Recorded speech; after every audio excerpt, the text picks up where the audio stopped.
Hey, day after Christmas, everybody. Happy day after Christmas. I made this quick first vlog to answer some questions some of you had regarding my reporting on the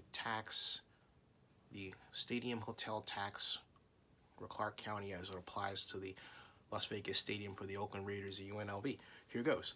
It says, answering your questions. First question, how can you say there's a problem if they're collecting tax money monthly for a $50 million waterfall? And it's because the desired $50 million waterfall to be reached, because for it to be reached, the average monthly revenue would have to be $4,160,000. Right now, the average is at $3,814,000, approximately $3,814,747, or $345,252.56 less than what it should be, and that's per month. All right. Well, that's not the only problem. They're on track to collect $45,776,000 for the 12-month period, so even the waterfall mark is off. Second question, why do you say the Las Vegas Stadium Authority can't afford the $750 million subsidy?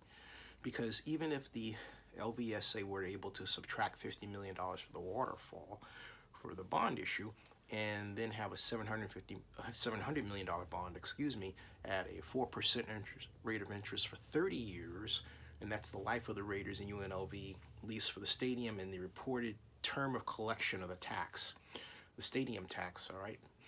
Using a simple municipal bond calculator, the monthly bond debt service would be $3,321,907.07, and you have to multiply that times the required debt coverage ratio of 1.5 to get the monthly income you need for the stadium hotel tax to meet industry requirements to pay off that bond.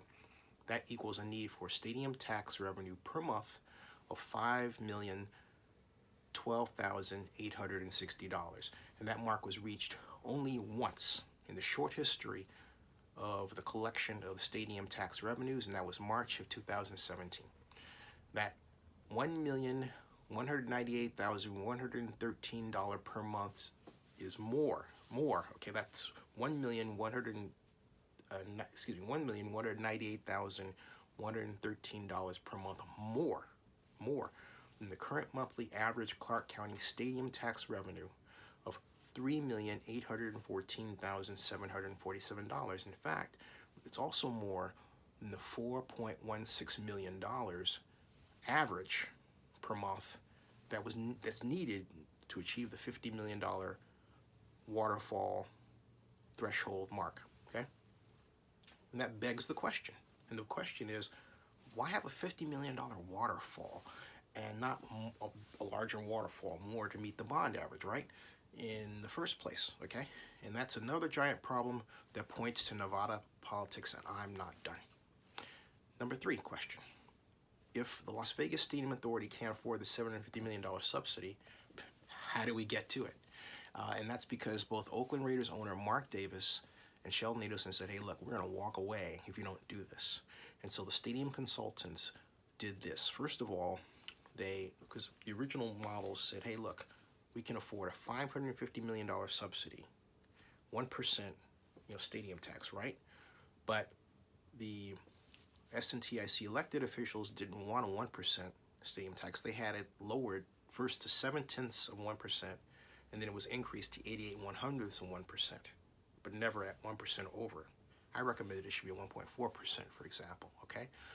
Then, remember, Davis and Mark Bedane, the Raiders president and Las Vegas Sands representative, said, hey, look, $750 million, we're going to walk. So the stadium consultants did this. They created on paper, on spreadsheet, a way of looking like they could afford to do this.